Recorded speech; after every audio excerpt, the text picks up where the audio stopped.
Después de la operación, mi hija me presentó a una mujer desconocida. Mamá, esta es tu nueva cuidadora. Ella se encargará de ti. Y cuando noté que me había echado algo en la leche, fingí beberla y morí. Lo que ocurrió después, cuando me dieron de alta del hospital, tras la cirugía de corazón, me sentía como un gatito recién nacido. Débil, indefensa y completamente dependiente de los demás. A mis 60 años, por primera vez en la vida, me enfrentaba a una impotencia tan absoluta. Me temblaban las manos con el más mínimo esfuerzo, las piernas cedían después de unos pocos pasos, y la respiración se agitaba incluso con una simple conversación. Mi hija Isabella me recibió a la entrada de nuestra vieja casa de 2 pisos con un gesto tan preocupado que entendí enseguida. Yo me veía aún peor de lo que me sentía. Tenía 45 años. Trabajaba como gerente en una gran empresa, siempre de viaje, y yo comprendía perfectamente lo difícil que le resultaría cuidarme. «Mamá, no te preocupes por nada», dijo ella, ayudándome a subir los escalones. «Ya lo he organizado todo». En la casa olía a limpieza, a productos desconocidos. Isabella había dedicado mucho tiempo a preparar mi regreso. En la sala había una cama hospitalaria nueva, al lado una mesita con los medicamentos ordenados en cajitas semanales. «El doctor dijo que los 2 primeros meses serán los más duros», continuó Isabella, acomodándome en la cama. «Necesitas cuidados constantes, control de la medicación, ayuda con la comida y la higiene. Sé que no es fácil», asentí, sintiendo que las lágrimas me subían a los ojos. No de dolor, sino de darme cuenta de lo dependiente que me había vuelto. Siempre fui una mujer fuerte. Saqué adelante a Isabella sola tras el divorcio, trabajaba de maestra, llevaba la casa, y ahora ni siquiera podía ir sola al baño. «Isabelita, no quiero ser una carga», susurré. «Mamá, no digas tonterías». Se sentó al borde de la cama y tomó mis manos. «Nunca serás una carga para mí, pero tengo un problema». Vi preocupación en sus ojos. «Dentro de una semana debo viajar por trabajo. Un proyecto muy importante, depende de él mi carrera. Intenté posponerlo, pero vaciló. Mamá, encontré la solución. Mañana conocerás a Concepción García. Es una cuidadora con experiencia, excelentes recomendaciones. Vivirá aquí y te cuidará hasta que yo regrese». El corazón me dio un vuelco, no por la enfermedad, sino por el presentimiento. Nunca me gustó tener extraños en casa, menos aún en una situación tan vulnerable. Pero no había elección. «Está bien, hija. Si tú crees que es necesario». Isabella suspiró aliviada y me besó en la frente. «Todo irá bien, mamá. Concepción es profesional. Ya cuidó de varias personas mayores tras operaciones. Tiene estudios de enfermería. El resto del día pasó en preparativos. Isabella me mostró dónde estaba todo. Explicó el horario de medicinas. Configuró el teléfono para que pudiera llamarla fácilmente. Sentía su amor y cuidado, pero también su ansiedad por el viaje. Por la noche, al acostarme, pregunté: «¿Y de dónde conociste a esa Concepción?» «Por recomendación», respondió rápido. «Una colega me habló de ella. Dice que es muy confiable». Algo en su tono me pareció extraño, pero no insistí. El cansancio me venció y caí en un sueño inquieto. Concepción. García llegó al día siguiente hacia el mediodía. Yo estaba leyendo en la sala cuando oí el timbre y luego voces en el pasillo. «Mamá, esta es tu nueva cuidadora», dijo Isabella entrando con una mujer desconocida. «Ella se encargará de ti». Concepción era una mujer de unos 50 años, de estatura media, con el cabello oscuro bien peinado y unos ojos castaños penetrantes. Vestía sencillo pero limpio. Pantalón oscuro, blusa blanca, zapatos cómodos. Nada sospechoso a primera vista, parecía una enfermera común. «Buenos días, señora Beatriz», dijo con voz agradable acercándose. «Me llamo Concepción García. Encantada de ayudarla». Su apretón de manos fue firme. Tenía las manos cuidadas, aunque con callos de trabajo físico. Al inclinarse para acomodar mi almohada, percibí un leve olor a perfume caro. Extraño para una cuidadora. Cuénteme de su formación y experiencia, pedí. Por supuesto. Estudié enfermería en un colegio de medicina, respondió con soltura. Trabajé en hospitales, luego en clínicas privadas. Los últimos 5 años me dedico al cuidado de personas mayores tras operaciones y enfermedades. Isabela, de pie junto a mí, asentía aprobando. Concepción conoce bien los cuidados después de operaciones cardíacas, añadió mi hija. Mamá, estás en buenas manos. Yo la observaba con atención, intentando comprender qué me inquietaba de ella. Hablaba correctamente, usaba terminología médica, respondía a mis preguntas sobre medicamentos y procedimientos. Y aún así, algo no encajaba. ¿Puedo ver sus documentos?, pregunté. El rostro de Concepción se tensó un instante, pero enseguida sonrió. Claro, se los traeré mañana.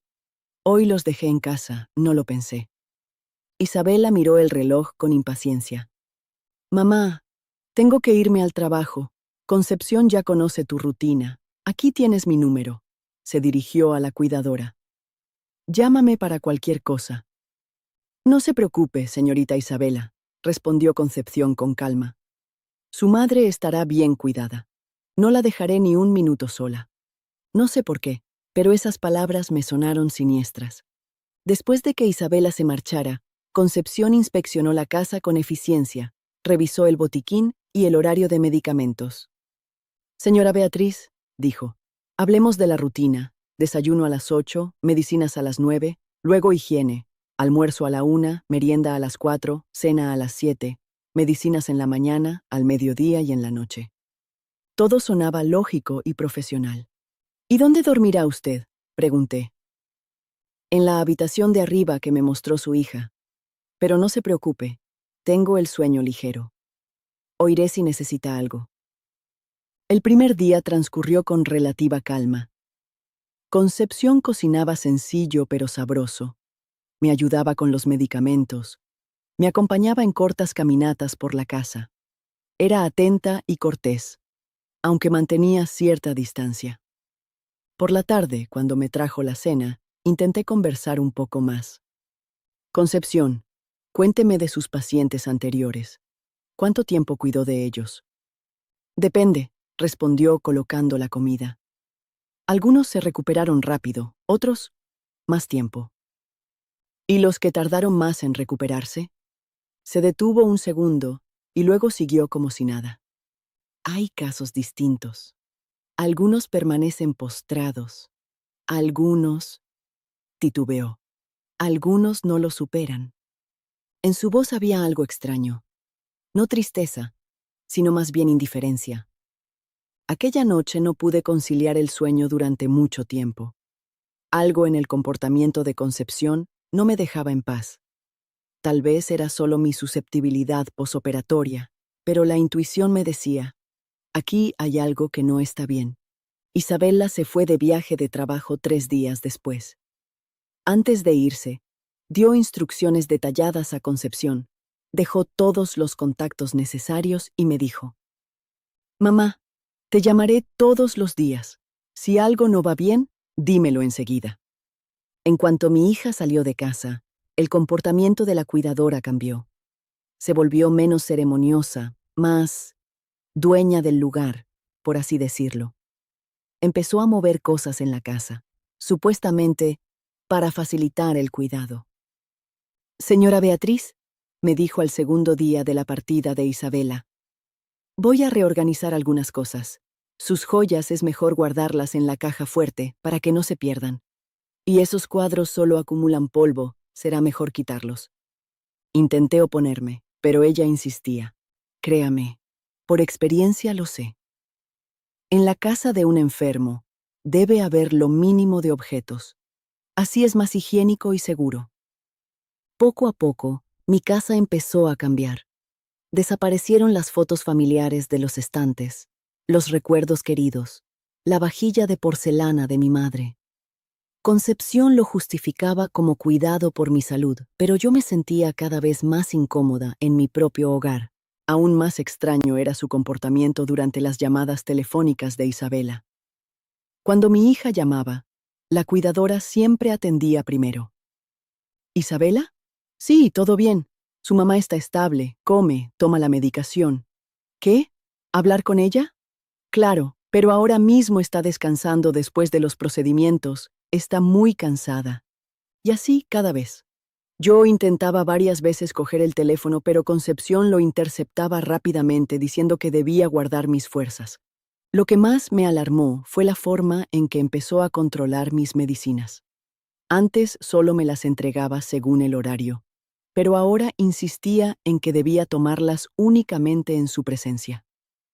Señora Beatriz, decía, con su condición es muy importante no confundir la dosis. Yo me encargaré de eso. Y de hecho, empezó a preparar los medicamentos ella misma, sin dejarme ver qué ponía en el vasito. A la semana noté que me sentía peor. Apareció una extraña somnolencia, mareos. A veces se me confundían los pensamientos. Cuando se lo comenté a Concepción, ella respondió: «Es normal después de una operación así. El cuerpo se está recuperando, puede haber debilidad. Lo importante es descansar más». Pero a mí no me parecía normal. La primera semana tras el alta me sentía mejor, y ahora era como si retrocediera. Una mañana, cuando Concepción salió a comprar, decidí revisar mis medicinas. Con esfuerzo llegué hasta la mesita y abrí los contenedores de pastillas. Lo que vi me heló la sangre. En el compartimento donde debían estar mis medicamentos cardíacos había pastillas de otro color y forma. Algunas ni siquiera las reconocía. Me temblaban las manos al intentar leer los nombres en los envases escondidos en el fondo de la mesita. La mayoría eran desconocidos, pero uno lo reconocí. Era un somnífero fuerte, que nadie me había recetado. En ese momento oí abrirse la puerta principal. «Señora Beatriz, ya volví», gritó alegremente Concepción. Rápidamente cerré la mesita y me tumbé en la cama, fingiendo dormir. El corazón me latía con tanta fuerza que temía que lo oyera. Los días siguientes fueron una verdadera tortura. Sabiendo que Concepción me daba medicamentos desconocidos, intentaba no tomarlos, pero ella vigilaba con mucha atención. «Señora Beatriz», decía con severidad cuando me negaba, «su hija me pagó para que velara por su tratamiento. No me obligue a llamarla y quejarme de su desobediencia». Intenté llamar yo misma a Isabela, pero resultó que el teléfono de mi habitación estaba accidentalmente roto y mi móvil se había perdido. «No se preocupe», me tranquilizaba Concepción. «Compraremos uno nuevo. Mientras tanto, yo transmitiré todos sus mensajes a su hija». Poco a poco comprendí que, de hecho, estaba prisionera en mi propia casa. Concepción controlaba todo: mi comida, mis medicinas, el contacto con el mundo exterior. Cuando algún vecino se acercaba, ella lo recibía en la puerta y le decía que yo dormía o que me encontraba mal. Pero lo peor estaba aún por descubrir. Una tarde fingí quedarme dormida después de la cena. Concepción recogió la cocina y subió a su habitación. Al rato la escuché hablar por teléfono. «Sí, todo va según lo planeado», decía en voz baja. «La vieja ya casi no se resiste. Una semana o dos más y se podrán tramitar los documentos». «¿Qué?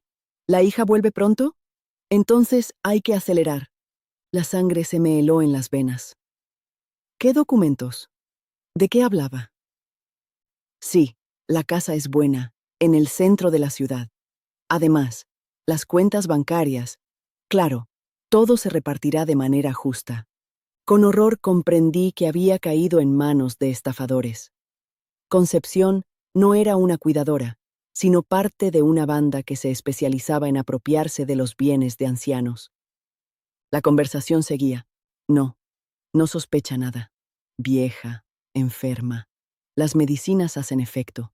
Pronto dejará de entender. Sí, luego le diremos a la hija que fue un ataque. Después de esas operaciones es normal». Comprendí que planeaban matarme. Los días siguientes los pasé aterrada, intentando idear cómo escapar. Concepción me daba cada vez más fármacos que me volvían débil y somnolienta. Varias veces intenté escupirlos o esconderlos, pero ella estaba muy atenta. Señora Beatriz, me decía, masajeándome la garganta para que tragara las pastillas, no sea caprichosa, es por su propio bien. Yo sabía que me quedaba poco tiempo. Isabela debía volver en unos días, pero no estaba segura de sobrevivir hasta entonces. La idea me vino de repente, cuando Concepción trajo otra vez un vaso de leche con las medicinas disueltas. Bébalo todo, dijo como siempre. Tomé el vaso, notando cómo me observaba con especial atención. La leche tenía un sabor amargo y un color extraño. ¿Qué es esto?, pregunté. Vitaminas normales, respondió con indiferencia, para darle fuerzas, pero en sus ojos vi un frío triunfo. Entonces entendí. Era la última dosis, la que debía matarme. En ese instante nació un plan desesperado. Bebí unos sorbos, frunciendo el ceño por la amargura, y luego fingí sentirme mal. «Oh, me mareo», murmuré, bajando el vaso. Concepción se levantó de un salto. «¿Qué le pasa?» «No sé, todo se desvanece». Cerré los ojos y me recosté sobre las almohadas. «Señora Beatriz». Ella me sacudió del hombro. No respondí, esforzándome por respirar de manera superficial y lenta. «Señora Beatriz», repitió más fuerte. Yo permanecía inmóvil. La cuidadora se inclinó sobre mi rostro para comprobar la respiración. Luego volvió a sacudirme de los hombros. Intentaba no reaccionar, aunque su contacto me resultaba desagradable. «Maldición», murmuró. «Tan rápido». Se levantó y comenzó a caminar por la habitación, pensando claramente qué hacer. Escuché cómo marcaba un número. ¿Soy yo? Sí, se acabó. Más rápido de lo que pensábamos. ¿Qué hago ahora? ¿Entendido? Sí, iré enseguida. Colgó y volvió a acercarse a mí. Me miró fijamente. Luego me cubrió con la manta. «Perdona, vieja», dijo con una voz completamente distinta, áspera, «pero tu casa nos hace más falta a nosotros que a ti». Después subió al piso de arriba. Escuchaba cómo movía cosas, recogía, organizaba. Media hora más tarde resonaron sus pasos en la escalera y luego el portazo de la entrada. Me quedé sola. Permanecer inmóvil fingiendo estar muerta resultó mucho más difícil de lo que había imaginado. Cada músculo me dolía de la tensión, quería toser, rascarme, cambiar de postura. Pero comprendía. Concepción podía volver en cualquier momento y entonces mi engaño quedaría al descubierto. El tiempo se arrastraba insoportablemente lento. Yacía en la penumbra del salón, atenta a cada sonido que llegaba de afuera. Los coches que pasaban, las voces de los transeúntes, los ladridos de los perros. Todo aquello me parecía ahora sonidos de otro mundo, el mundo de los vivos, al que yo todavía pertenecía.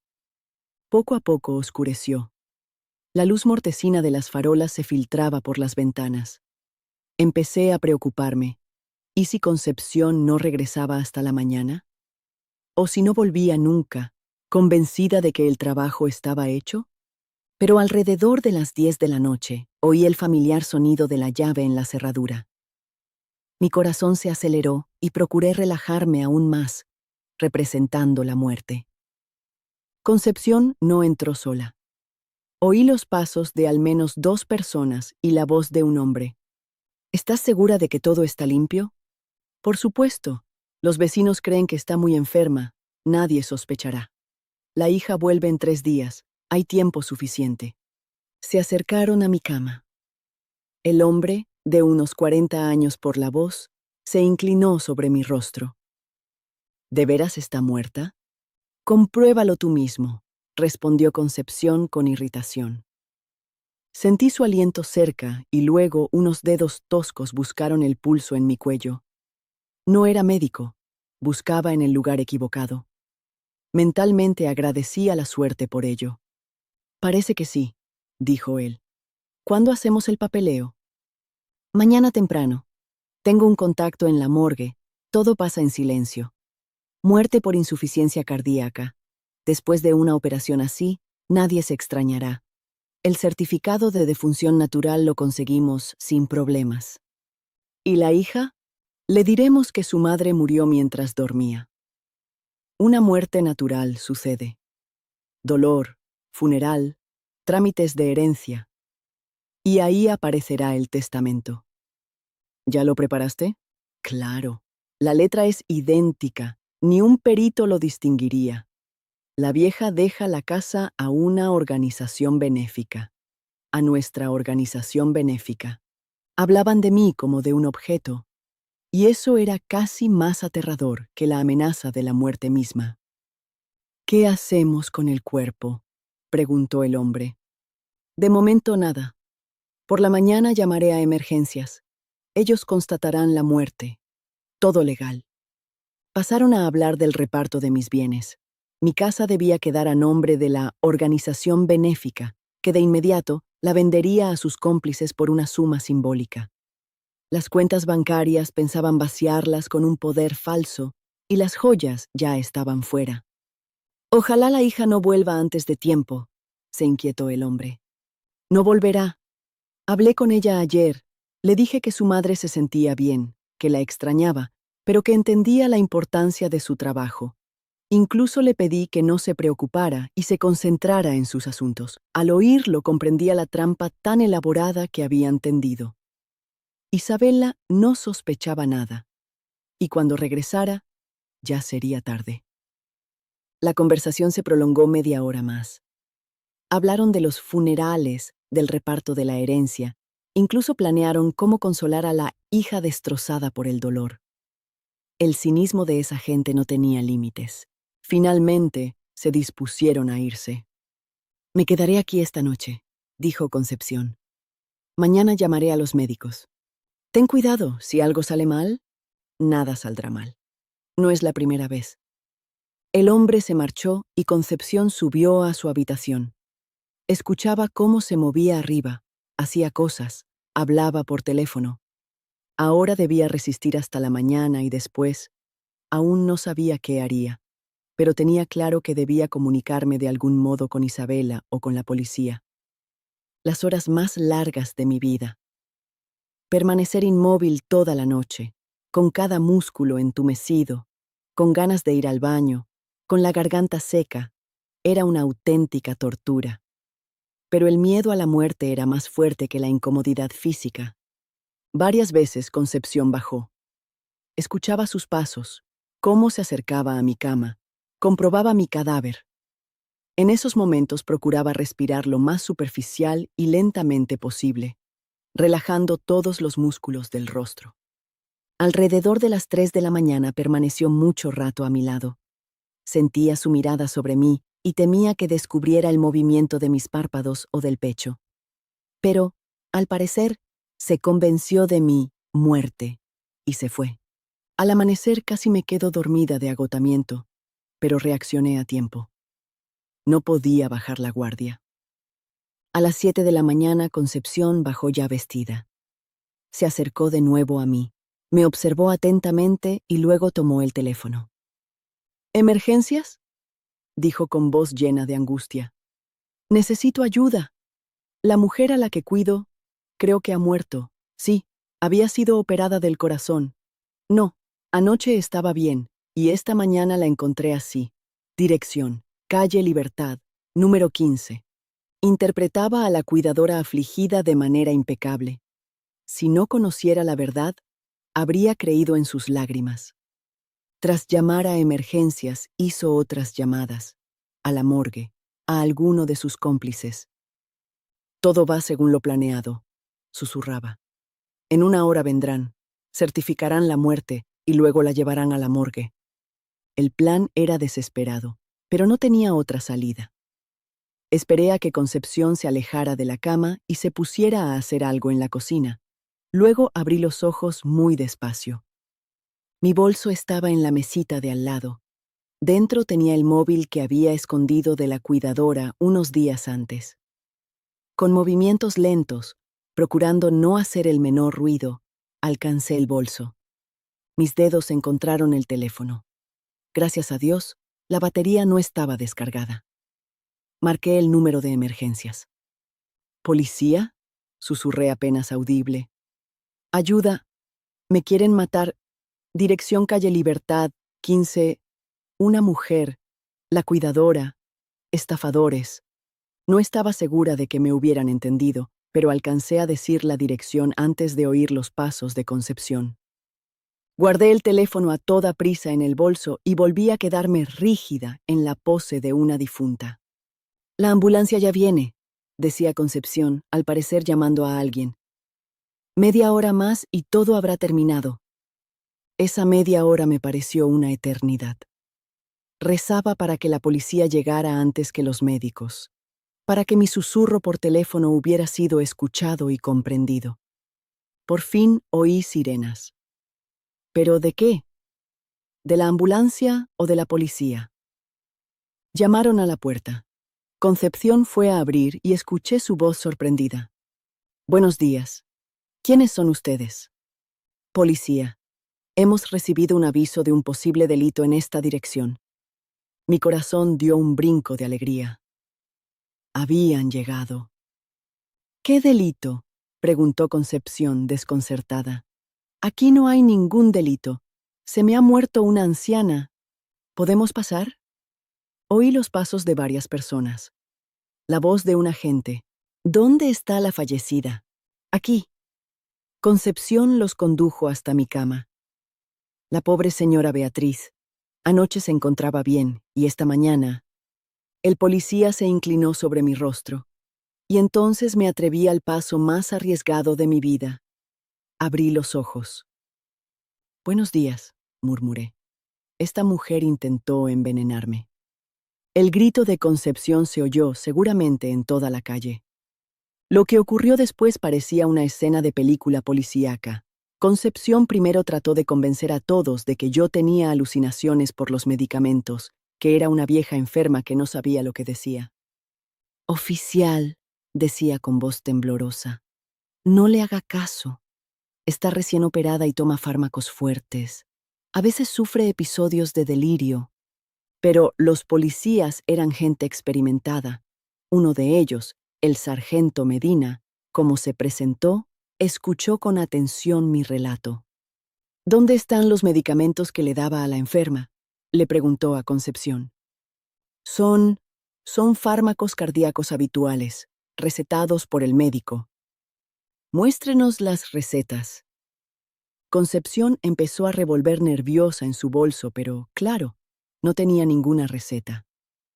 El médico lo dijo de palabra, son medicinas estándar. Mientras tanto, otro agente registraba el botiquín y encontró exactamente las pastillas que yo había descubierto. Esto es un somnífero, dijo. Muy fuerte. ¿Y este otro qué es? Mostró una caja con un medicamento que yo no reconocía. No sé, quizás sea para el corazón. Es un psicotrópico, dijo el policía. En dosis altas puede provocar paro respiratorio. El rostro de Concepción palideció.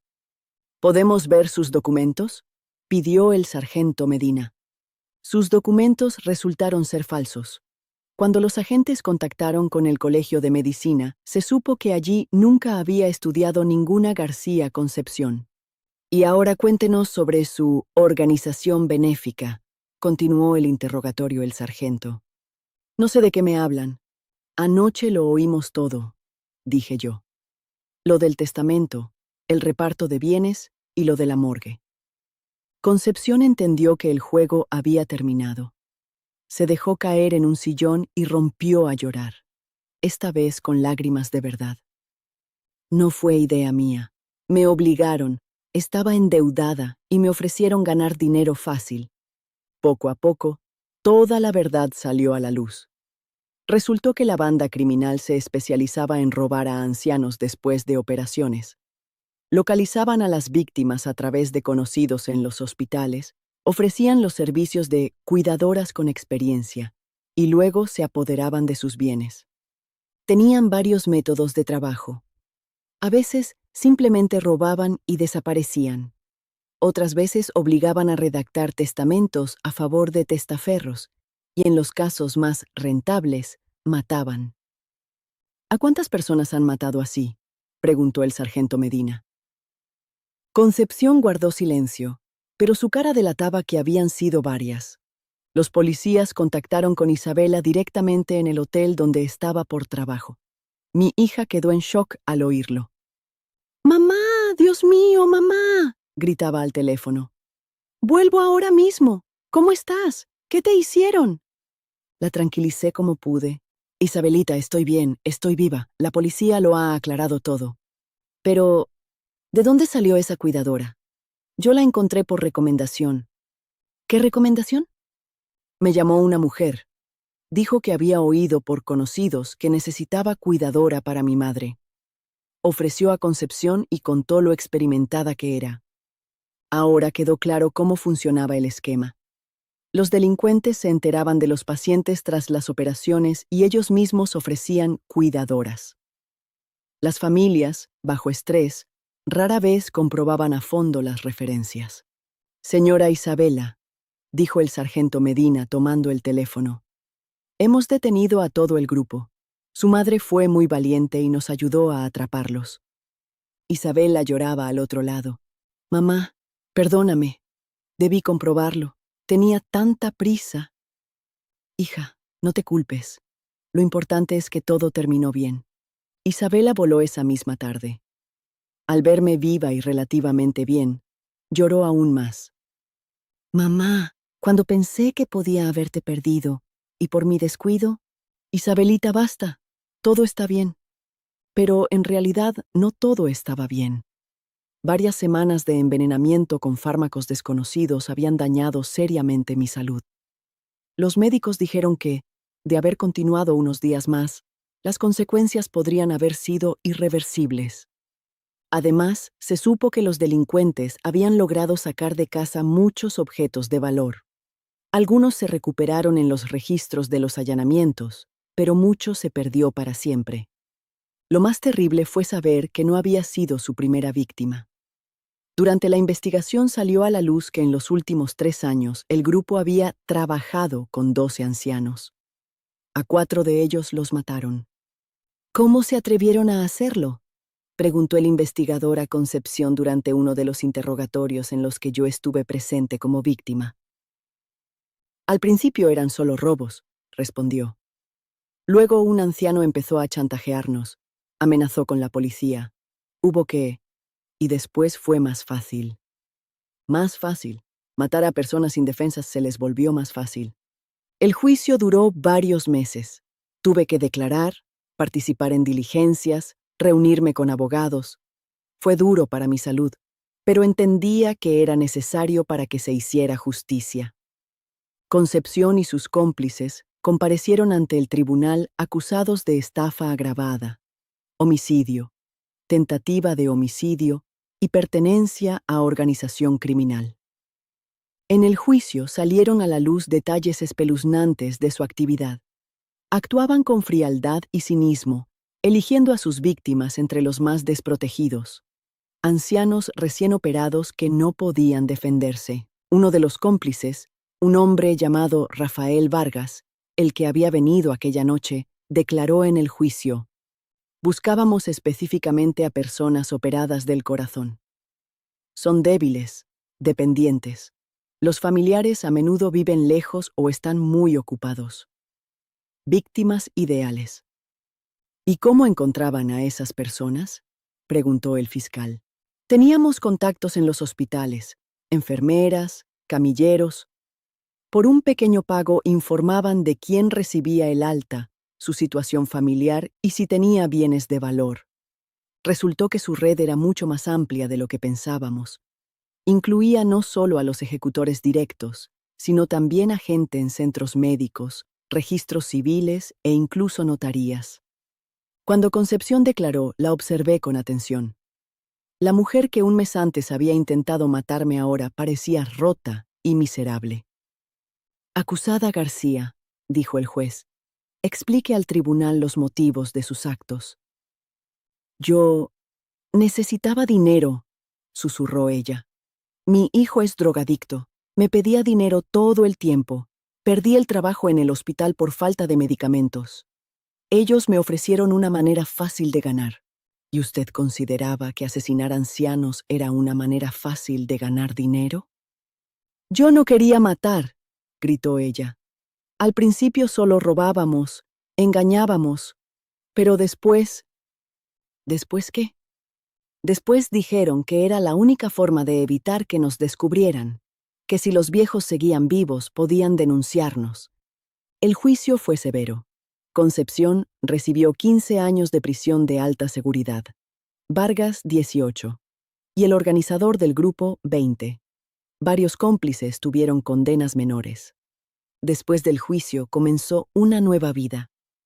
Isabela pidió una larga licencia y durante varios meses cuidó de mí ella misma.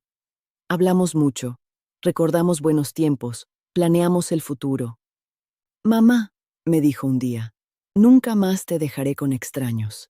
Isabelita, eso no es razonable. Eres joven, tienes tu vida, tu carrera. ¿Qué carrera? Por mis ambiciones casi te pierdo.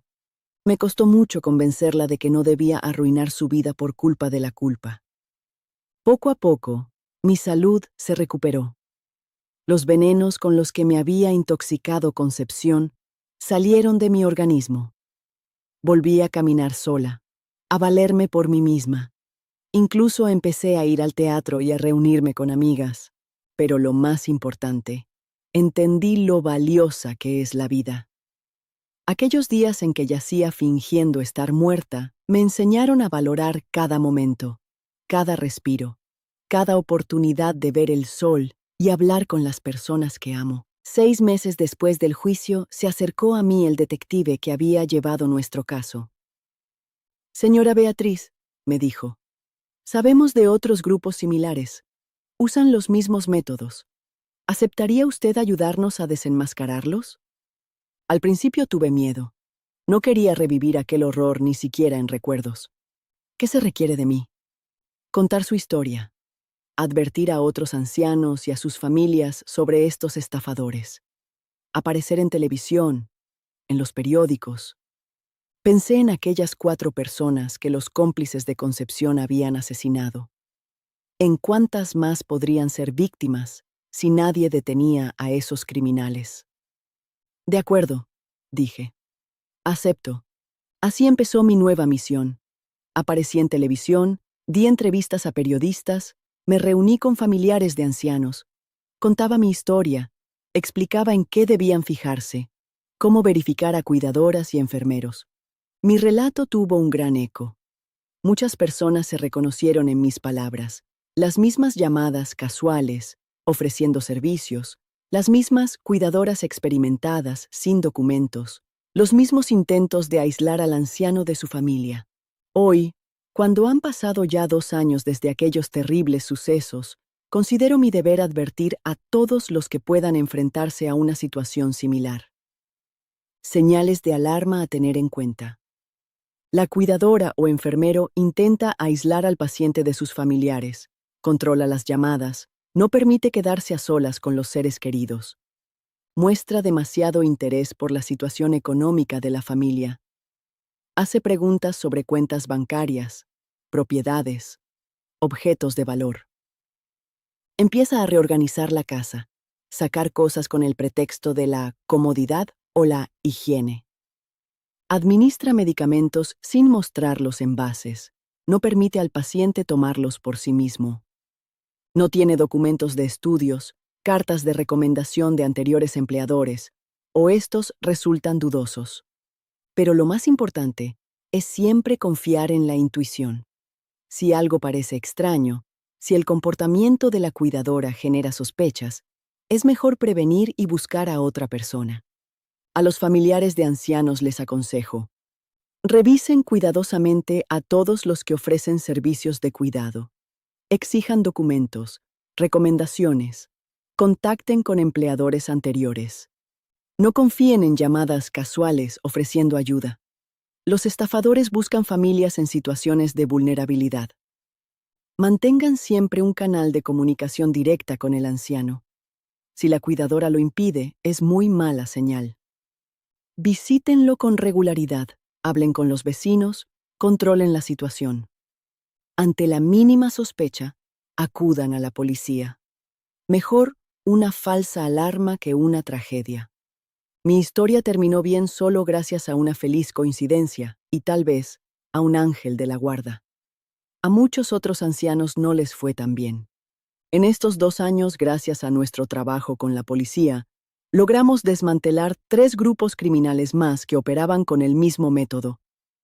Decenas de personas fueron salvadas del robo y algunas de la muerte. Pero sé que aún existen muchos grupos así. Mientras haya ancianos indefensos con patrimonio, habrá quienes quieran arrebatárselo. Hoy vivo una vida tranquila en mi casa. Isabela me visita a menudo, pero volvió a tener su vida y su carrera. Yo logré que así fuera. Tengo una verdadera cuidadora, verificada, con documentos y recomendaciones, que me ayuda con la casa algunas veces a la semana. Pero lo principal es que tengo una segunda vida, la que casi perdí. Cada mañana, al despertar en mi cama, agradezco al destino haber logrado engañar a la muerte y seguir entre los vivos. Y continúo con mi misión. Advertir a la gente, contar mi historia, ayudar a la policía en la lucha contra estos crímenes. Porque cada vida salvada vale todos los esfuerzos. Recuerden mi historia. Sean prudentes, cuiden a sus mayores y nunca olviden, incluso en la situación más desesperada hay una oportunidad de salvarse si no se rinden y luchan hasta el final.